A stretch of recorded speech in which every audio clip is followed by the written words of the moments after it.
Hello and welcome to Disaster, Rebuilding Ourselves and Community After Lunar Calamity. I'm happy to introduce our speakers and get this panel started.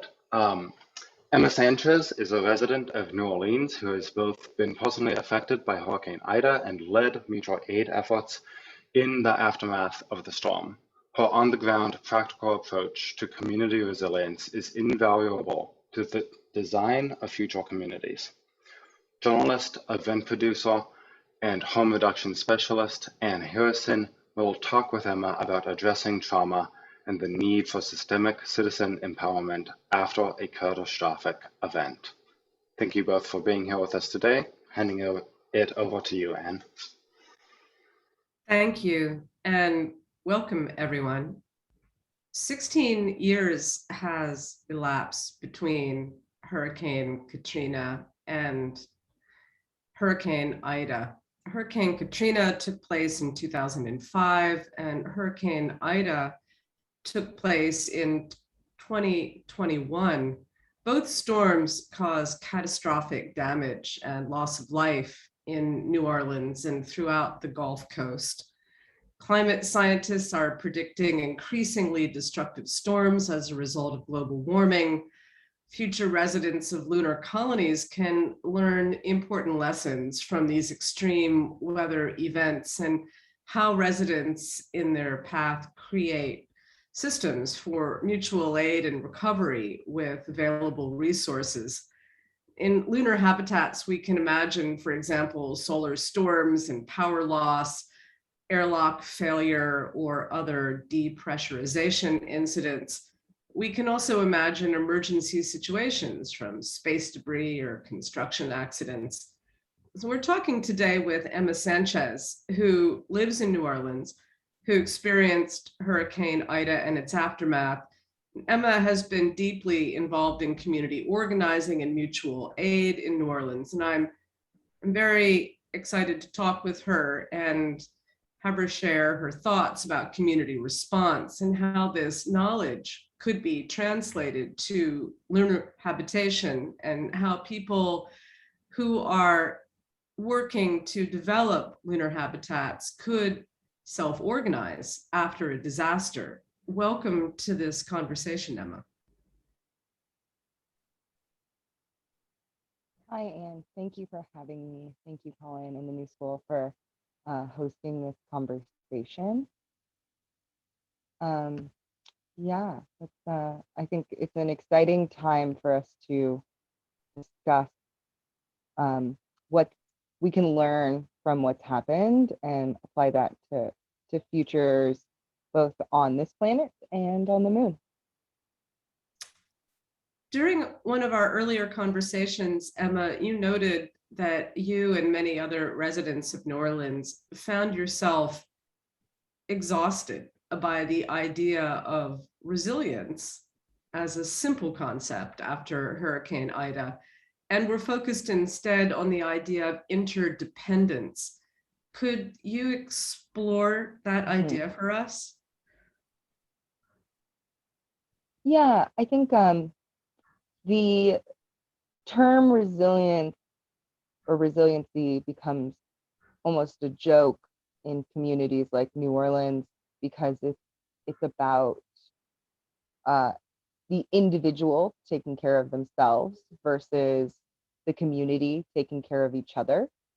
I think a thing that I've seen in a lot of the framing has been more of this mutual aid and solidarity, that we are showing up together for each other, and that is how we need to organize. And that one of the big reflections from Ida versus hurricanes in the past that have impacted New Orleans is that we have a really robust record of the hurricane, but also of the mutual aid work that is happening right now and the organizations that are showing up.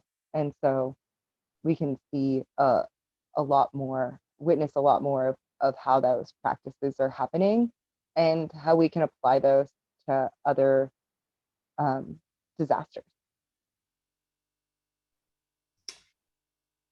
You had mentioned in one of our earlier conversations that people recovering from Hurricane Ida in New Orleans and other parts of the Gulf Coast were focused on creating an environment where people were encouraged to ask directly for what they needed. Could you describe how this worked and some of the mechanisms of support you saw emerging and what lessons might be learned from this type of community response? I think one of the major things is that, one, being both prepared for people not knowing how to articulate their needs, and two, also to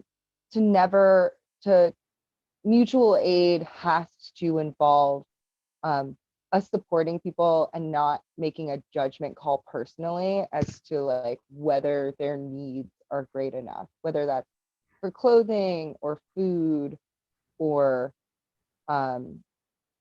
or a place to stay, that we offer what we can as support, and that there isn't a judgment or shame that comes with it, and that we're really supporting people to ask for what they need, and that we do what we can to come through in the ways that we can.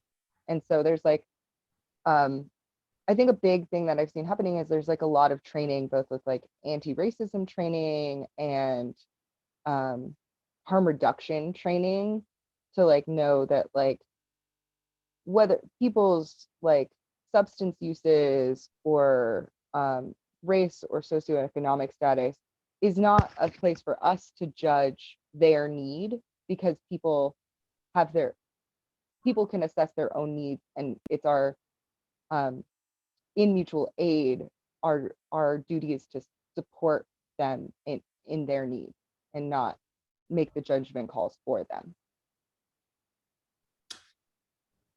How did access to food, power systems, waste management, and the distribution of resources shape your thinking about these human considerations in the aftermath of Hurricane Ida? Can you give us some examples of what you saw?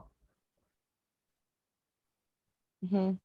I think one of the big things that I think is continuing to be on the minds of many people in the greater New Orleans area is both waste management and food distribution. I think it's reported that, like over 1 million pounds of food was wasted during the Ida, because there wasn't enough places for us, for like the larger scale grocery store, restaurant, food service, to get that distributed. And that while there is like, I was there cooking food with restaurants and stuff like that, one of the big things was like access to power, access to ice, essentially refrigeration, that impacted whether or not that food was usable. There is a group called Feed the Second Line and Glass Half Full, which are both nonprofits in New Orleans, who are working on trying to set up solar systems and power banks to some centralized locations, like larger foods facilities, for storage in emergency situations that we're looking for to the future. The big things that are definitely worth considerations are fuel, what kinds of fuels we can use. Hurricanes happen when it's usually pretty hot out, so when we lose power, that means that everybody's losing air conditioning, also losing the ability to do things like boil water when we have boil water notices. And so there like is a huge consideration about the kinds of energy we can use, and like specifically fuel, how those will respond, and how to get those distributed. The groups like FEMA have offered very robust like reimbursements for generators. One of the things for people in Louisiana to purchase generators at this time for future emergencies. At the same time, when we have something like a hurricane, we often lose ability to get gasoline. So there are other generator options like propane and natural gas that have an easier access to fuel that can really benefit like educating people about. And one of the statistics that I think is really important is that we lost more people to the aftermath of the hurricane. So like the loss of power, carbon monoxide poisoning, overheating, and majority of those were like elderly or families. And a lot of those things were like mistakes that were made in generator usage and not actually from the hurricane itself. And so I think there's like a big thing about educating people on safety. And I think this applies to like when we're talking about, things that we're doing on like a lunar habitat or something as well, that it's not just your main engineers, but like everybody needs to be educated on the safety and harm reduction of fuel usage, of how to store things and like manage those parts. Whether or not they're using them all the time, having standards like operating procedures very clear and everybody educated on them will save lives. That's just become very clear. What unexpected mutual aid systems did you witness in New Orleans and other parts of the Gulf that might be useful in helping people who were planning lunar communities prepare for disaster or assist in a rebuilding process?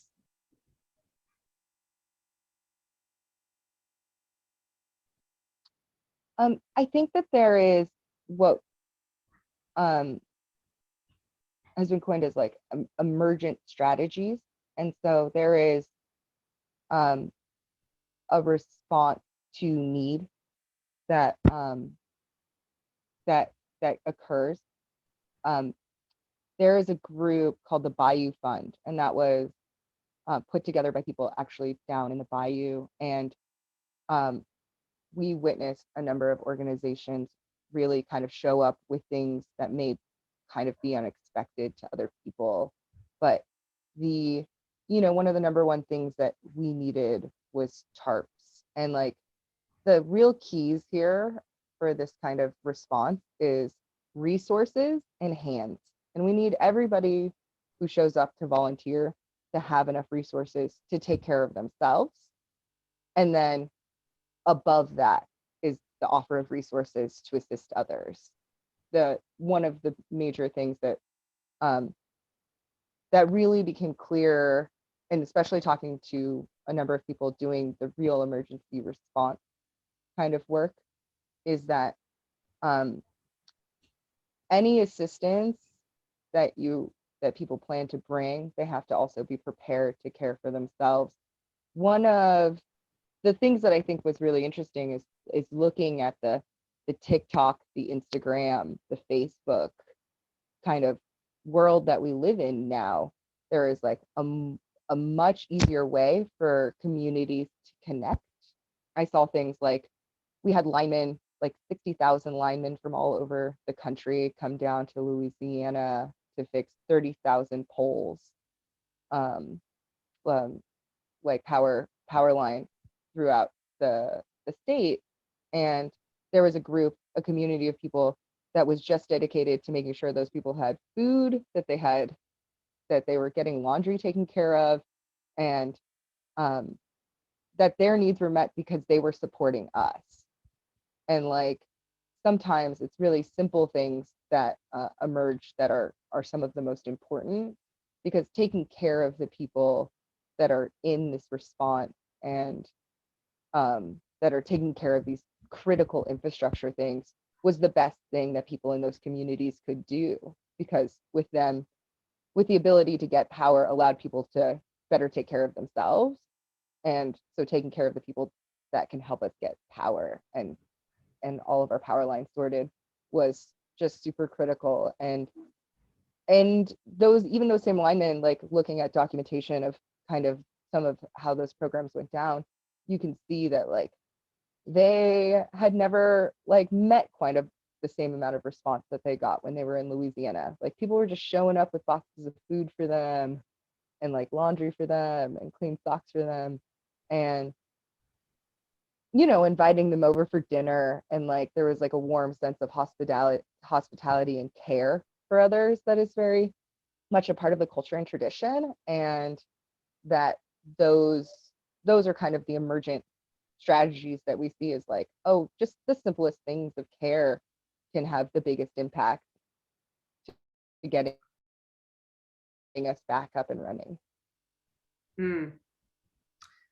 So it's important, as you're pointing out, that people who are serving as first responders to some sort of cataclysm not be a burden on the system, and are also receiving direct support for their recovery efforts, both in terms of resources and also support for themselves as human beings. This seems to really dispel the kind of myth of the romantic hero coming in and saving the day, whereas really this is a community response where a community steps up to help support the first responders and make sure that their needs are being taken care of, and that this is a collective responsibility.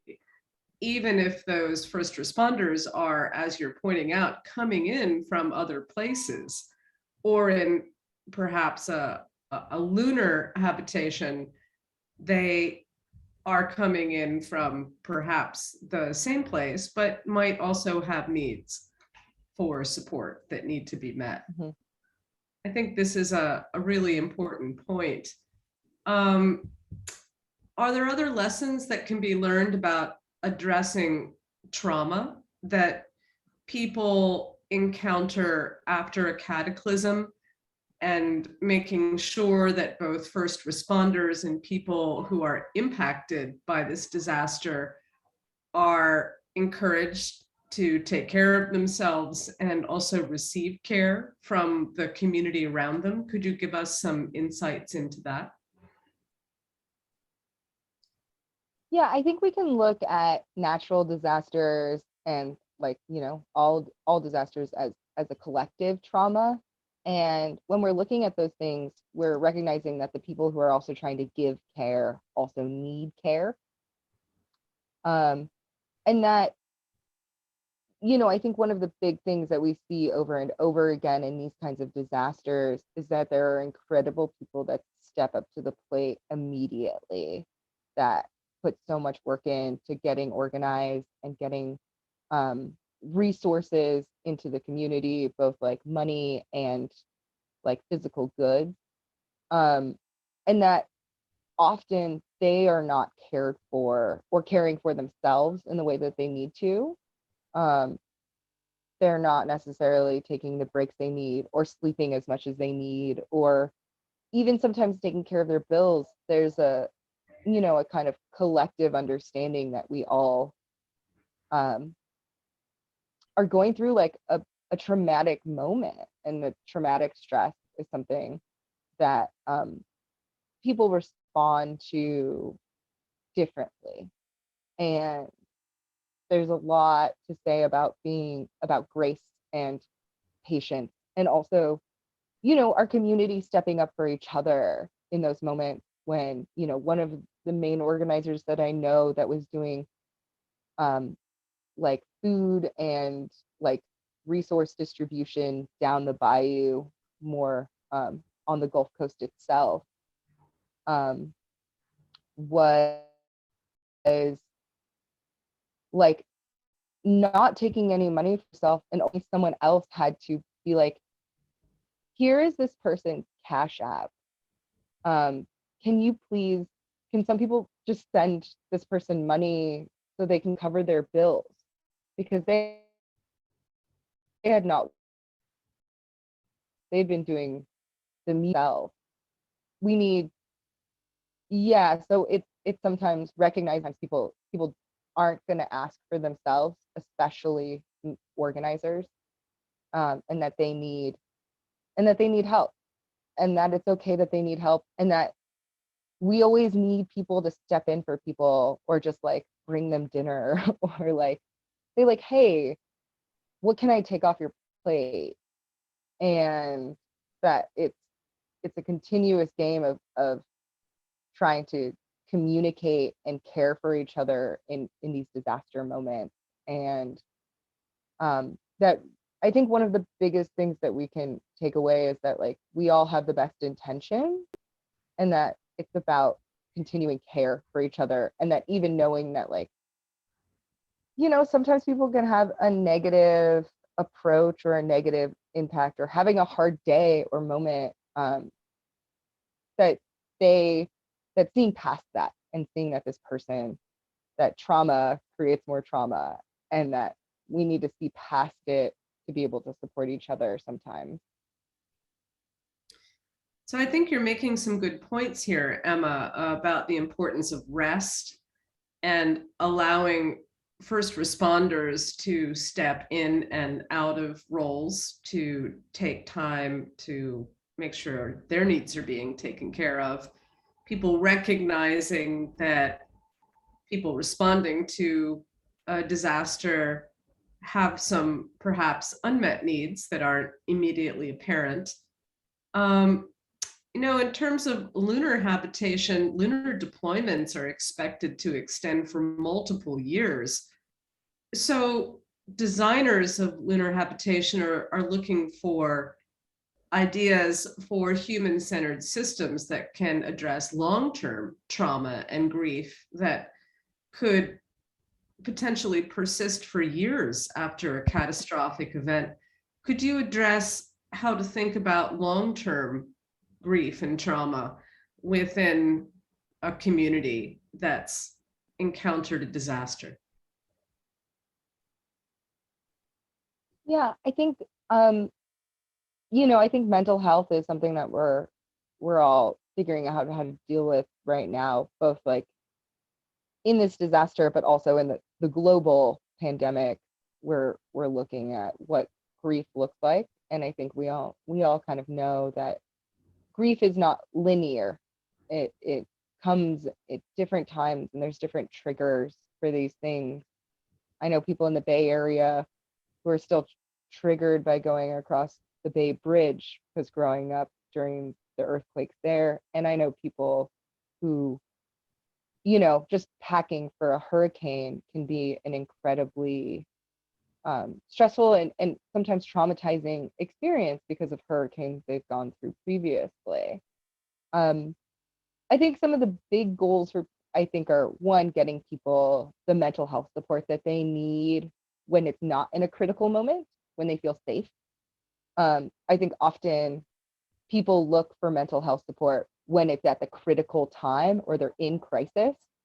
And I think those times when we're not in crisis are some of the most important times for us to really be able to reflect and build good systems for ourselves and good game plans to help support ourselves and each other when really stressful and traumatizing or critical moments like these happen. And that collectively our communities are looking for catharsis. One of those like really special moments after Ida was like the second line after the hurricane, when power was starting to come back on, and just having the community like marching through the street, playing music, being loud, and celebrating being alive is such a cathartic and cultural touchstone for New Orleans. And I think it's really important for us to be able to step away and just celebrate being here and just being present, and in that moment of being like, we may not totally be safe, but we are safe enough.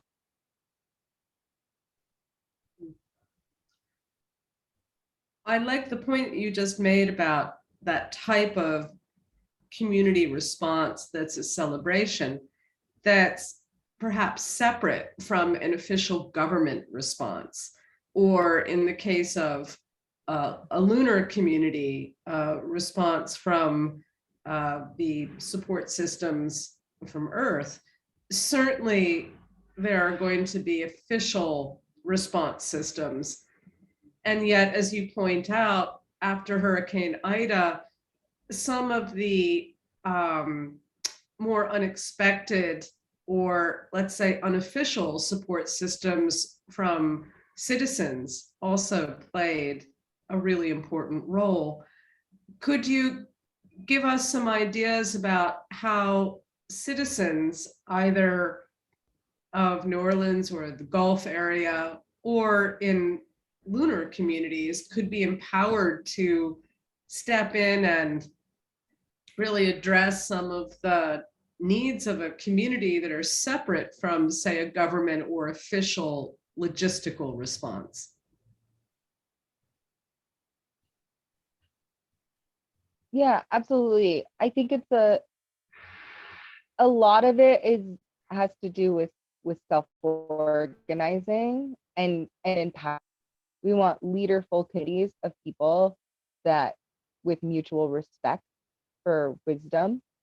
So both our wisdom of our elders and the wisdom of our youth, and like understanding new technology and how to apply those, and the wisdom of our elders and understanding the history and the culture, and what there is. Yeah, I think it's like about self-organizing, and this like idea that we have a lot of people that collectively we can have huge impact, that with mutual respect in the ideas of mutual aid, we can do more. And that I think often we feel like, I feel sometimes like I didn't do much, or I don't, we didn't do much, but there's so many small ways that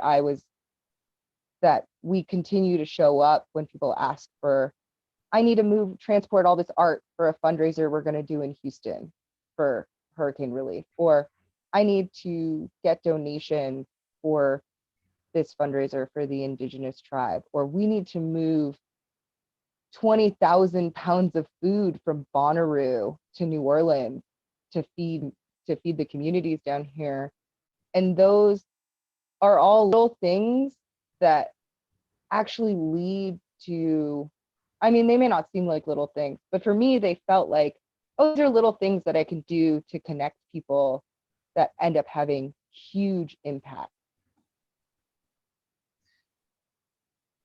One of the stories that you told me earlier had to do with people who had generators after Hurricane Ida, just putting out power strips onto their front lawn to allow people to charge their cell phones. Such a simple thing, and yet not a simple thing, perhaps, because it was so needed by people who needed to be in communication with others and whose cell phones had died. It seems like an example of a direct community response that could happen immediately before an official response is organized.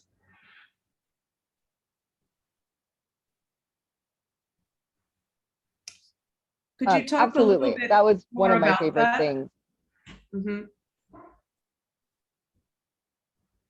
Yeah, I think just people, yeah, I think that was one of my favorite things, just seeing an extension cord and a power strip from the second floor. From somebody had a generator on their roof, they had power on their second floor and ran an extension cord down, and just on a post at a street corner in the French Quarter, they just had a power strip that said power.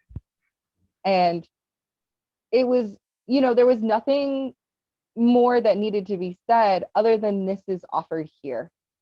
And I think that there the city itself and, you know, the government had charging stations with major generators in a number of neighborhoods, but that was like less than consistent. And the actual just small things that people would do for each other, whether that's just like dropping off a bunch of water, or like, you know, I had a friend of a friend's roof collapse, and they didn't have a car, and so they just needed somebody to go grab them bins, like black and yellow bins, to be able to save any of their stuff from getting mold. And those kinds of things are like, they don't feel like a lot sometimes, but those are the kinds of things that we as humans need to be aware of.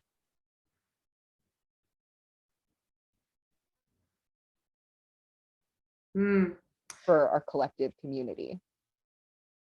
So the importance of simple acts of generosity. I'm imagining how that would feel for us here in San Francisco, where I'm sitting after perhaps an earthquake. Simple acts of generosity. Somebody putting a power strip outside their house and saying, charge your phone, or here's some water, or, you know, doing something simple that lets your neighbors know that you care about them. This also feels like an important part of response to a calamity that should be considered by social planners as well. This seems really important. And I wanted to see if you had some calls to action, Emma, things that we can do now to bring some of these ideas forward for planners of all communities, lunar communities, other communities that are being developed to address climate change and other needs for habitation in the future. I would encourage everyone to sign up in their own communities for the neighborhood emergency response, like teams. So whether you're in San Francisco, or you're in New York, or you're in Louisiana, majority of cities in America emergency response training. And those, I think, are just so important for as many people in our community as possible to do. I think that there's, for whatever emergency you can prepare for, whether that's fires, earthquakes, hurricanes, tornadoes, having the appropriate supplies on hand, whether you evacuate or not everyone has the opportunity to evacuate. So having those things there means that you may be able to help get that to somebody else in a future time. And then, you know, no one, especially for, you know, here on this planet, resources. So there is a number of, I think, reputable organizations who are really on the ground doing the work. The Bayou Fund is one of them. The Huma Nation, which, you know, the indigenous tribe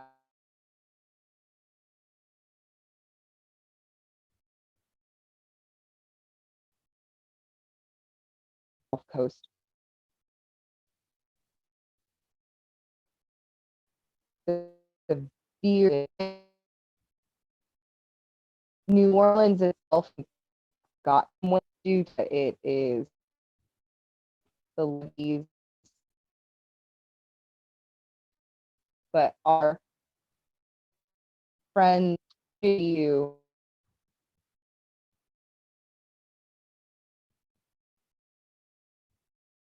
Well, it looks like we're having some connectivity issues with Emma's feed here, but you can see some of the Hurricane Ida relief funds posted in the chat. I really like Emma's suggestion that people investigate the neighborhood emergency response training and teams that are available in their own neighborhood.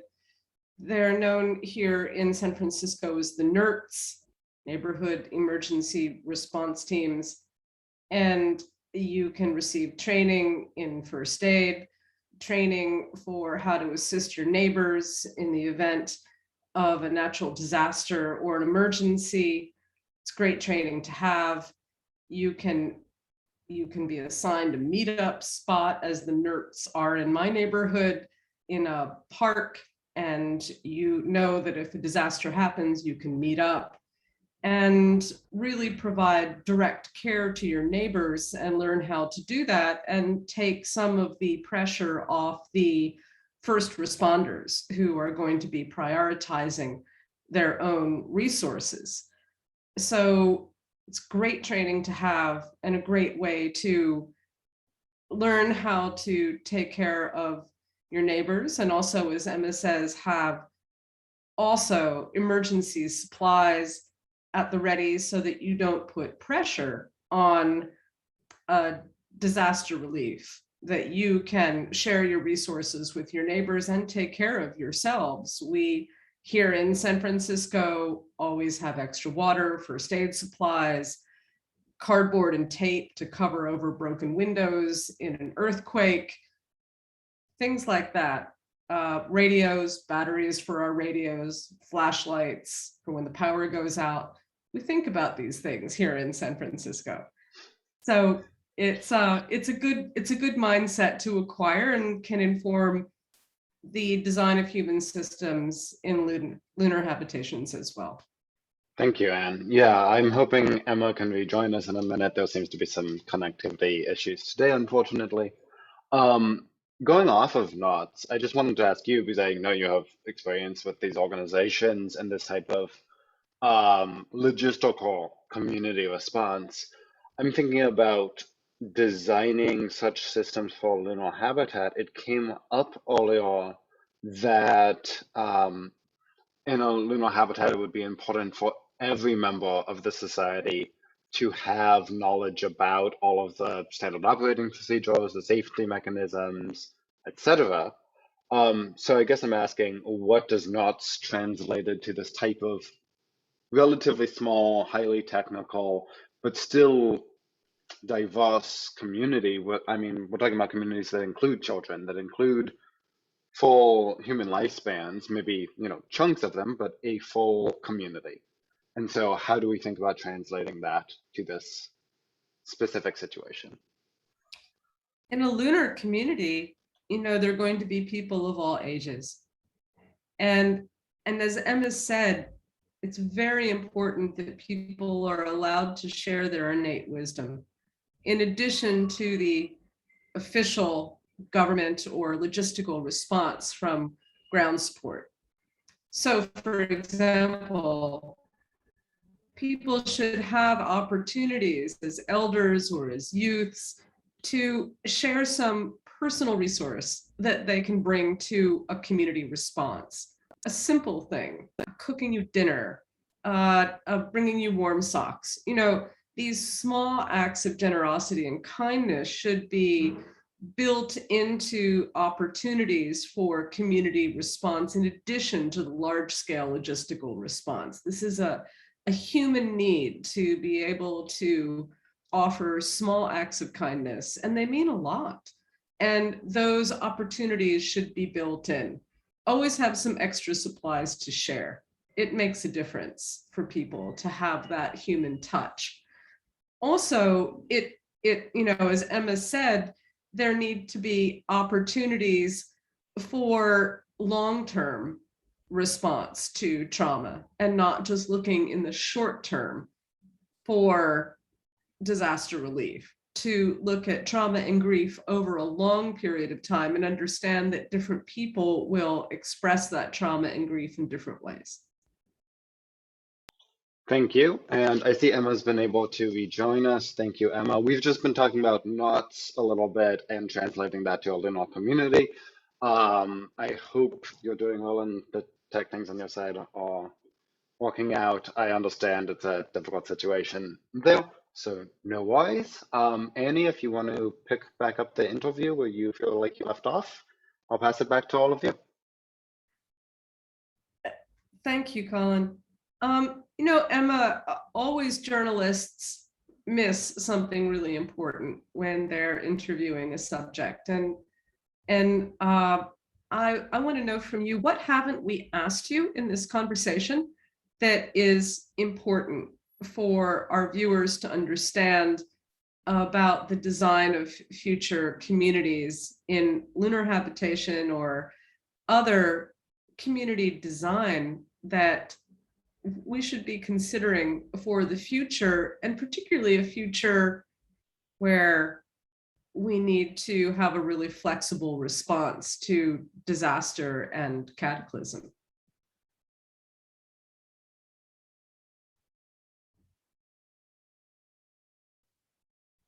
Oh, Emma, I think that we can't hear you. You are muted for a second. Could you unmute? Oh yeah, there we go. Thank you. The thing that has come up for me is that in this experience and in the work has been that no one is truly ready for a disaster.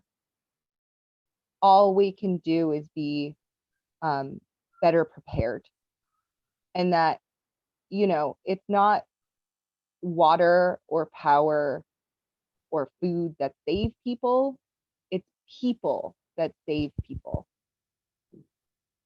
That this is about building support networks and robust communication and finding the new. I'm excited about seeing what, groups like this design, thinking, imagining about the moon, but also the ways that these things apply to our planet now, and how that what we design for the future should be informed by the moments and these experiences here on this planet, and that the things that we design for the future in space and how they can apply to what we're doing here is just so important. And I think that imagining a future is going to be amazing, and I'm so excited to see what these talented folks here at the New School and designers and engineers around the world build for a future off planet. And I'm excited to see what we can learn from the incredible first responders and organizers here that we can apply to future disasters and calamities anywhere. I think that's a great point, Emma. Thank you for making that. In addition to bringing lessons from New Orleans and the Gulf to designers of lunar communities, those same designers who are designing lunar habitation will be able to offer insights to us here on Earth for our own communities to use and to integrate for our own disaster response. The neighborhood you see outside my window here is my own neighborhood in San Francisco. I live in Haight-Ashbury. And I always tell my family in other parts of the country, when we have a large earthquake, and it will happen someday, know that our community is going to look after each other. That people here in my neighborhood will look after me, I'll look after them, and to help continue to build that sense of mutual aid and community care is essential for us. And I really look forward to hearing what kind of insights planners of lunar habitation can offer us to further strengthen our own community mutual aid and plan for events in the future. Yeah, absolutely. Thank you guys for having me. Please, you know, I just want to encourage people to like share as well, like some of these mutual aid links, and check it out, like Instagram, TikTok, Facebook. There's still a lot of IDA relief things that are happening. And there's still a lot of work to be done. And actually we're in a place to like really bring people down to Louisiana now, if people are interested in volunteering or doing work down here, or even coming to hang out in New Orleans. We're, you know, New Orleans is getting back to it, and tourism is a huge part of our economy. And so, you know, we want to encourage people to come back and welcome them, obviously, you know, encourage people to get vaccinated and come and visit. And we just want, I just want to impart how important and, you know, amazing the city and culture is. And it's, you know, something that's like people continuing to come visit and support it is the way that it stays alive. And that we still need the support, and that there is a number of amazing community-based organizations that still need people to help come volunteer. We still need people to come visit and love New Orleans. So please come on down and visit, y'all. Thank you, Emma. I plan to come visit you in New Orleans sometime next year and experience what a beautiful community you're immersed in there, and the work that you're doing within that community, and the beautiful cultural traditions that we should all support in New Orleans and throughout the Gulf. And I also want to encourage people in my own community or in communities around the world to join your own version of the NERTs, the Neighborhood Emergency Response Teams. Learn who they are in your own community or who's funding that training, and learn some skills that can be useful to other people. First aid skills. You know, we all learn how to shut off the gas in our homes after an earthquake to prevent gas leaks and fires. Very simple thing, but important if you know anything about the history of fire after the big 1906 earthquake here in San Francisco.